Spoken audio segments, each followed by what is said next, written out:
Hello everyone, welcome to exam forum के आज इस वीडियो में हम यूपीपीएससी खंड शिक्षा अधिकारी बीईओ के लिए स्पेशल करंट अफेयर्स की सीरीज शुरू कर रहे हैं, जिसमें हम 7 से 8 वीडियो लाएंगे अगले 4-5 दिन में। और इस सीरीज में हम पिछले 10 महीने के जो मोस्ट इंपॉर्टेंट खंड शिक्षा अधिकारी से रिलेटेड करंट अफेयर्स के क्वेश्चन हैं उनको कवर करेंगे। साथ ही साथ हमारे 2-3 वीडियो रहेंगे जिसमें हम special Uttar Pradesh current affairs के क्वेश्चन डिस्कस करेंगे। तो ये है इस सीरीज का पार्ट 1। इसके बाद कई सारे वीडियो आपको मिलने वाले हैं। तो अगर आप खंड शिक्षा अधिकारी की तैयारी कर रहे हैं, आपका एग्जाम है, तो आप इस चैनल को सब्सक्राइब करके नोटिफिकेशन बेल को ऑन कर लीजिए ताकि आने वाले सभी वीडियोस की जो नोटिफिकेशन है आपको मिलती रहे। तो चलिए शुरू करते हैं अब आज का वीडियो पार्ट 1।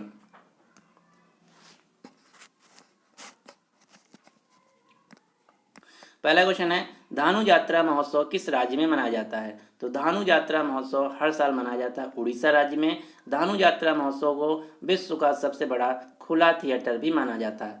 अब आपको कुछ अन्य महोत्सव के नाम याद रखने हैं जो कि डिफरेंट राज्य में मनाए जाते हैं और फ्रीक्वेंटली एग्जाम में पूछा जाता है।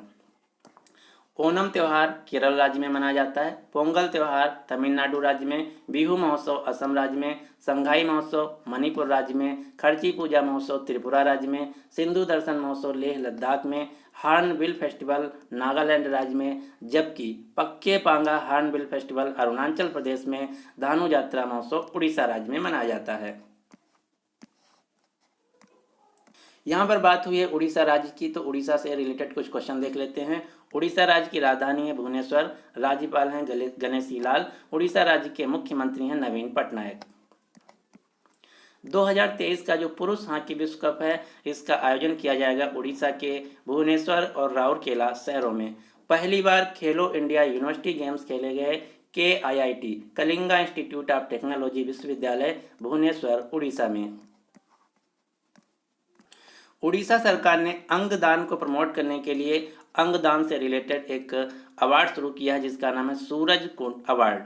इसके अलावा उड़ीसा सरकार ने ड्रिंक फ्रॉम टैप मिशन शुरू किया है यूनेस्को के साथ मिलकर।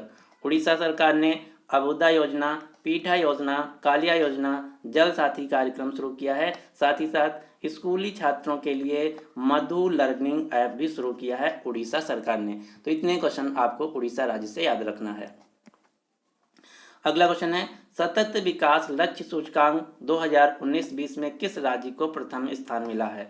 सतत विकास लक्ष्य सूचकांक, जिसको इंग्लिश में बोला जाता है SDG India index and dashboard 2019-20। तो इस सूचकांक में पहला स्थान प्राप्त हुआ है केरल राज्य को, यानी कि इस क्वेश्चन का सही आंसर है ए। अब हम जान लेते हैं कि सतत विकास लक्ष्य सूचकांक में किसका रैंकिंग किया जाता है। तो सतत विकास लक्ष्य सूचकांक में भारत के सभी राज्यों के सामाजिक, आर्थिक और पर्यावरण क्षेत्र में जो राज्यों के द्वारा प्रगति किए जाते हैं उनके रैंकिंग को प्रदर्शित किया जाता है। इस सूचकांक में केंद्र शासित प्रदेशों में नंबर 1 राज्य रहा चंडीगढ़, जबकि इस सूचकांक में सबसे खराब प्रदर्शन रहा बिहार राज्य का। ये जो सतत विकास लक्ष्य सूचकांक है, इसको जारी किया जाता है नीति आयोग के द्वारा। तो यहाँ से 4 क्वेश्चन आपको याद रखना है। सतत विकास लक्ष्य सूचकांक 2019-20 में पहला स्थान रहा केरल राज्य का। अगर बात की जाए केंद्र शासित प्रदेशों में, तो नंबर 1 राज्य रहा चंडीगढ़, सबसे खराब राज्य रहा बिहार, और इस सूचकांक को जारी किया जाता है नीति आयोग के द्वारा। अब आपको नीति आयोग के द्वारा जारी किए गए कुछ अन्य सूचकांक के नाम याद रखना है, जैसे इंडिया इनोवेशन इंडेक्स 2019 में पहले स्थान पर रहा कर्नाटक सरकार, जिसको जारी किया गया नीति आयोग के द्वारा। स्कूल एजुकेशन क्वालिटी इंडेक्स में पहले स्थान पर रहा केरल। स्वास्थ्य सूचकांक 2019 में पहले स्थान पर रहा केरल। सतत विकास लक्ष्य सूचकांक 2019-20 में पहले स्थान पर रहा केरल। ये सारे के सारे जो सूचकांक जारी किए गए हैं नीति आयोग के द्वारा। नीति आयोग, जिसका पूरा नाम है national institution for transforming India, NITI Aayog की स्थापना हुई थी 1 जनवरी 2015 को। नीति आयोग का मुख्यालय नई दिल्ली। नीति आयोग के प्रधान हैं, मुखिया हैं, चेयरपर्सन हैं भारत के प्रधानमंत्री नरेंद्र मोदी। नीति आयोग के उपाध्यक्ष हैं, वाइस चेयरमैन हैं राजीव कुमार, नीति आयोग के सीईओ हैं अमिताभ कांत। इतने क्वेश्चन आपको नीति आयोग से याद रखना है। अगला क्वेश्चन, मनी मोबाइल ऐप किसके द्वारा लॉन्च किया गया है? तो मनी मोबाइल ऐप जो है ये लॉन्च किया गया है आरबीआई के द्वारा, भारतीय रिजर्व बैंक के द्वारा। मनी मोबाइल ऐप, जिसका पूरा नाम है मोबाइल एडेड नोट आइडेंटिफायर। ये जो मनी मोबाइल ऐप है इसका उद्देश्य नेत्रहीन लोगों को नोटों की पहचान करने में मदद करना। आरबीआई जो कि भारत का सेंट्रल बैंक है, भारत का केंद्रीय बैंक है, जिसका मुख्यालय मुंबई में। आरबीआई की स्थापना हुई थी 1 अप्रैल 1935 को। आरबीआई के वर्तमान में गवर्नर हैं शक्तिकांत दास, जो कि आरबीआई के 25वें नंबर के गवर्नर हैं। हाल ही में आरबीआई के गवर्नर शक्तिकांत दास को central banker of the year Asia Pacific 2000 पुरस्कार से सम्मानित किया गया है बैंकर मैगजीन के द्वारा। तो ये भी क्वेश्चन मोस्ट इंपॉर्टेंट आपको याद रखना है। आरबीआई के गवर्नर शक्तिकांत दास को central banker of the year Asia Pacific 2020 पुरस्कार से सम्मानित किया गया है। अगला क्वेश्चन है, इस वर्ष यानी कि 2020 का जो भारतीय विज्ञान कांग्रेस का 107वां संस्करण है किस शहर में आयोजित किया गया? तो भारतीय विज्ञान कांग्रेस 2020 का जो एडिशन था, जो कि 107वें नंबर का था, इसका आयोजन किया गया बेंगलुरु शहर में, यानी कि इस क्वेश्चन का सही आंसर है बी। भारतीय विज्ञान कांग्रेस 2020 का आयोजन बेंगलुरु के कृषि विज्ञान विश्वविद्यालय में आयोजित किया गया। अब आपको भारतीय विज्ञान कांग्रेस सम्मेलन 2020 की थीम याद रखना है। तो भारतीय विज्ञान कांग्रेस सम्मेलन 2020 की थीम थी, विषय था विज्ञान और प्रौद्योगिकी ग्रामीण विकास, science and technology rural development. अब हम जान लेते हैं कि भारतीय विज्ञान कांग्रेस क्या है। तो भारतीय विज्ञान Congress association, Bharat Indian science Congress association, जो कि भारत के 30,000 से ज़्यादा वैज्ञानिकों का फोरम है, जिसकी स्थापना हुई थी 1914 में। इंडियन साइंस कांग्रेस एसोसिएशन भारतीय विज्ञान कांग्रेस का मुख्यालय है पश्चिम बंगाल की राजधानी कोलकाता में। अब आपको यहाँ से एक क्वेश्चन और याद रखना है। जो 2020 का भारतीय विज्ञान कांग्रेस है, इसका आयोजन किया गया कर्नाटक की राजधानी बेंगलुरु में, और अगले साल यानी कि 2021 में भारतीय विज्ञान कांग्रेस का आयोजन किया जाएगा महाराष्ट्र के पुणे शहर में। ये जो क्वेश्चन है मोस्ट इंपॉर्टेंट है, आपको याद रखना है। क्वेश्चन नंबर 5 है, राष्ट्रीय चिकित्सा आयोग के पहले चेयरमैन के रूप में किसे नियुक्त किया गया है? तो भारत के नेशनल मेडिकल कमीशन के पहले चेयरमैन के रूप में नियुक्त किया गया है प्रोफेसर सुरेश चंद्र शर्मा को। प्रोफेसर सुरेश चंद्र शर्मा को भारत में पहले राष्ट्रीय चिकित्सा आयोग के चेयरमैन के रूप में नियुक्त किया गया है। अगला क्वेश्चन है, सीएए सिटीजनशिप अमेंडमेंट एक्ट नागरिक संशोधन अधिनियम 2019 के विरोध में प्रस्ताव पारित करने वाला देश का पहला राज्य कौन है? Most important question. तो सीएए नागरिकता संशोधन अधिनियम 2019 के खिलाफ प्रस्ताव पारित करने वाला भारत का पहला राज्य है केरल, यानी कि इस क्वेश्चन का सही आंसर है ए। लेकिन अगर क्वेश्चन पूछा जाए कि सीएए नागरिकता कानून संशोधन अधिनियम को लागू करने वाला देश का पहला राज्य कौन है, तो उत्तर होगा उत्तर प्रदेश। ये दोनों क्वेश्चन मोस्ट इंपॉर्टेंट, आपको याद रखना है। सीएए को लागू करने वाला भारत का पहला राज्य उत्तर प्रदेश, जबकि सीएए के विरोध में प्रस्ताव पारित करने वाला भारत का पहला राज्य है केरल। अब आपको सीएए से 3-4 क्वेश्चन याद रखना जो कि फ्रीक्वेंटली पूछे जा रहे हैं। पहला क्वेश्चन कि सीएए क्या है? तो नागरिकता संशोधन अधिनियम 2019 सिटीजनशिप अमेंडमेंट एक्ट 2019 भारत की संसद द्वारा पारित एक अधिनियम है, जिसके द्वारा सन 1955 का जो नागरिकता कानून था इसमें संशोधन किया गया है। इस संशोधन ये किया गया है कि 31 दिसंबर 2014 से पहले पाकिस्तान, बांग्लादेश और अफगानिस्तान, इन 3 देशों से 6 समुदाय के लोग, कौन कौन से? हिंदू, बौद्ध, सिख, जैन, पारसी और ईसाई, इन 6 समुदाय के लोग अगर इन 3 देशों से आए हुए हैं 31 दिसंबर 2014 से पहले, तो उनको नागरिकता दी जाएगी। यही है नागरिकता संशोधन अधिनियम 2019 कानून। अब यहाँ से क्वेश्चन पूछा जाता है कि सीएए में किन देशों से आए हुए लोगों को नागरिकता दी जाएगी? तो 3 देशों से आए हुए लोग, पाकिस्तान, बांग्लादेश और अफगानिस्तान। दूसरा क्वेश्चन पूछा जाता है कि सीएए में कितने समुदाय के लोगों को नागरिकता दी जाएगी? तो ऑप्शन में होगा 6, कौन कौन से? हिंदू, बौद्ध, सिख, जैन, पारसी और ईसाई। किन तारीख से आए हुए पहले लोगों को नागरिकता दी जाएगी? तो उत्तर होगा 31 दिसंबर 2014। और ये लोग कौन होंगे? ये वो लोग होंगे जिनको पाकिस्तान, बांग्लादेश और अफगानिस्तान में धर्म के आधार पर प्रताड़ित किया गया है।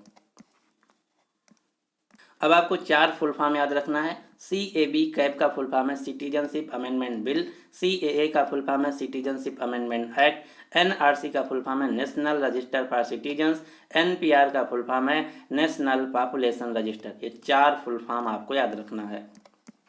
अगला क्वेश्चन है, किस राज्य ने वर्ष 2020 को आर्टिफिशियल इंटेलिजेंस वर्ष घोषित किया है? तो वर्ष 2020 को आर्टिफिशियल इंटेलिजेंस AI के रूप में घोषित किया गया है तेलंगाना सरकार के द्वारा, यानी कि इस क्वेश्चन का सही आंसर है ए। तेलंगाना सरकार वर्ष 2020 में आर्टिफिशियल इंटेलिजेंस पर जोर देगी। इसके अलावा हरियाणा सरकार ने वर्ष 2020 को सुशासन संकल्प वर्ष के रूप में मनाने का निर्णय लिया है। विश्व स्वास्थ्य संगठन WHO ने वर्ष 2020 को year of nurse and midwife के रूप में मनाने का निर्णय लिया है, जबकि केंद्रीय औद्योगिक सुरक्षा बल CISF ने वर्ष 2020 को गतिशीलता वर्ष ईयर ऑफ मोबिलिटी के रूप में मनाने का निर्णय लिया है। तो 4 क्वेश्चन आपको याद रखना है।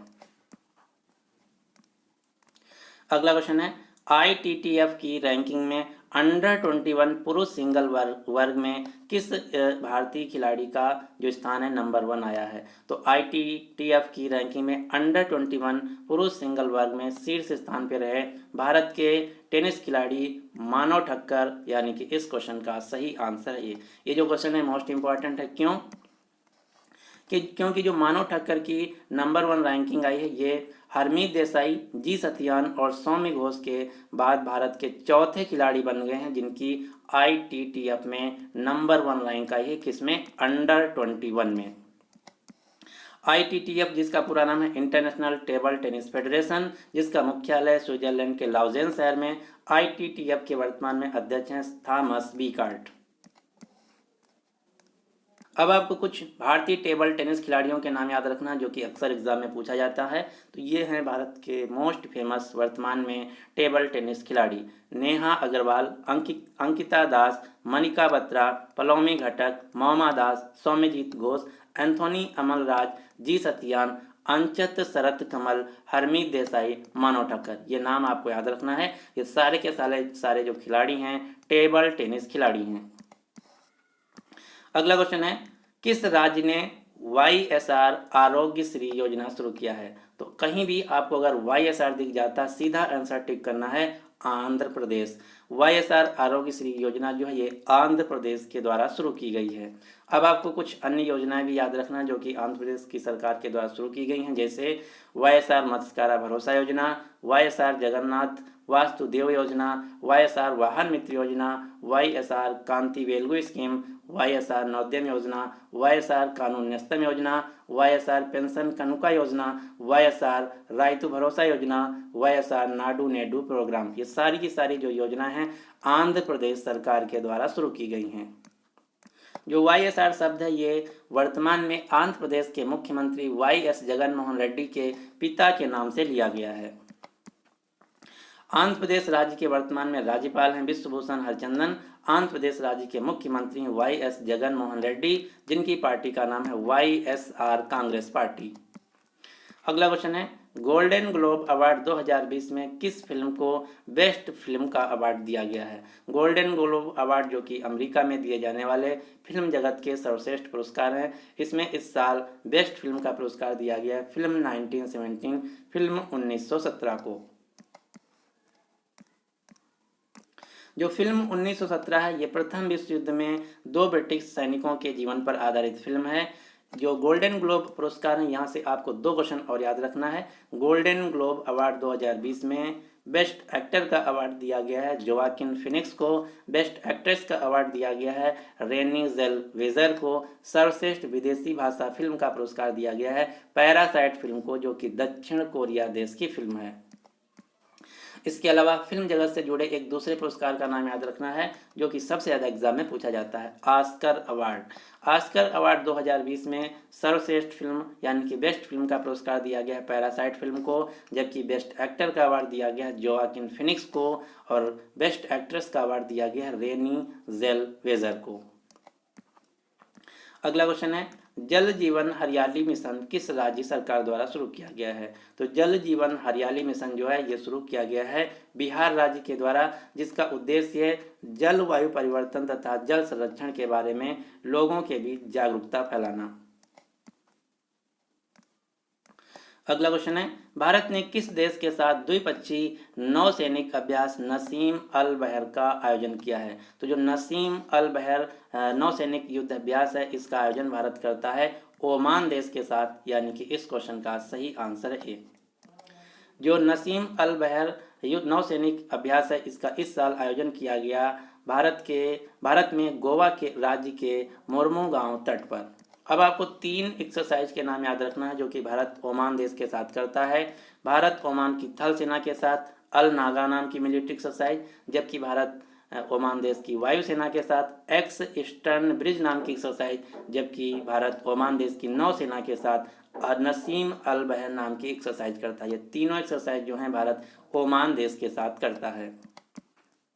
ओमान देश की राजधानी है मस्कट, ओमान देश की मुद्रा है रियाल। अब आपको ओमान देश की एक लेखिका का नाम याद रखना है। ओमान देश की एक लेखिका है जिनका नाम है जोखा अल हार्थी। जोखा अल हार्थी को वर्ष 2019 में इनके उपन्यास सेलेस्टियल बॉडीज के लिए the Man Booker International Prize 2019 से सम्मानित किया गया था। अगला क्वेश्चन है, हेनले पासपोर्ट इंडेक्स 2020 में भारतीय पासपोर्ट की रैंक क्या रही? हेनले पासपोर्ट इंडेक्स 2020 में भारत के पासपोर्ट की रैंक रही 84, यानी कि इस क्वेश्चन का सही आंसर है सी। हेनले पासपोर्ट इंडेक्स 2020 में नंबर 1 देश रहा, यानी कि सबसे पावरफुल पासपोर्ट है जापान देश का। अब तीसरा क्वेश्चन यहाँ से पूछा जा सकता है कि हेनले पासपोर्ट इंडेक्स 2020 में सबसे खराब पासपोर्ट किस देश का है? तो सबसे खराब पासपोर्ट है अफगानिस्तान देश का। तो ये 3 क्वेश्चन आपको याद रखना है। हेनले पासपोर्ट इंडेक्स 2020 में भारत की रैंक रही 84, नंबर 1 देश है जापान, जबकि सबसे खराब देश है अफगानिस्तान। अगला क्वेश्चन है, आवास और शहरी विकास निगम हुडको का सीएमडी चीफ मैनेजिंग डायरेक्टर किसे नियुक्त किया गया है? Housing and urban development corporation हुडको के नए सीएमडी के रूप में नियुक्त किया गया है एम नागराज को। आवास और शहरी मामलों के मंत्रालय के जो मंत्री हैं, इनका नाम है हरदीप सिंह पुरी। अगला क्वेश्चन है, दलहन सम्मेलन 2020 का आयोजन कहाँ किया गया? पल्सेस कॉन्क्लेव 2020 का आयोजन किया गया लोनावला महाराष्ट्र में, यानी कि इस क्वेश्चन का सही आंसर है सी। भारत में जो Indian institute of pulses research है, भारतीय दलहन अनुसंधान केंद्र, ये स्थित है उत्तर प्रदेश के कानपुर शहर में। अब आपको 3-4 सम्मेलन के नाम याद रखना जो कि कृषि से रिलेटेड हैं। कृषि मंथन सम्मेलन 2020 का आयोजन किया गया गुजरात के अहमदाबाद शहर में। वैश्विक आलू सम्मेलन का आयोजन किया गया गुजरात के गांधीनगर शहर में। अंतर्राष्ट्रीय केला सम्मेलन का आयोजन किया गया तमिलनाडु के तिरुचिपल्ली शहर में। मिर्ची महोत्सव 2020 का आयोजन किया गया मध्य प्रदेश के खरगोन जिले में। तो 4 सम्मेलन के नाम आपको याद रखना है। तो ये था हमारा पार्ट 1, जिसमें मैंने बहुत कम क्वेश्चन कवर किया है। आगे के पार्ट में हम ज़्यादा से ज़्यादा क्वेश्चन कवर करेंगे क्योंकि एग्जाम बहुत नज़दीक है। अब आपके लिए क्वेश्चन क्या है कि CAA के विरोध में प्रस्ताव पारित करने वाला भारत का पहला राज्य कौन है? तो इस क्वेश्चन का जो सही आंसर है आपको नीचे कमेंट बॉक्स में बताना होगा। अगर आपको वीडियो पसंद आता है तो प्लीज़ इस वीडियो को लाइक कीजिए और अपने सभी दोस्तों के साथ जो खंड शिक्षा अधिकारी की तैयारी कर रहे हैं उनके साथ इस वीडियो को शेयर जरूर कीजिएगा। अगर आप इस चैनल को पहली बार देख रहे हैं तो इस चैनल को सब्सक्राइब करके नोटिफिकेशन बेल को ऑन कर लीजिए ताकि इससे रिलेटेड जो नए वीडियो आएंगे आपको तुरंत नोटिफिकेशन मिल जाएगा। So finally thanks for watching exam forum.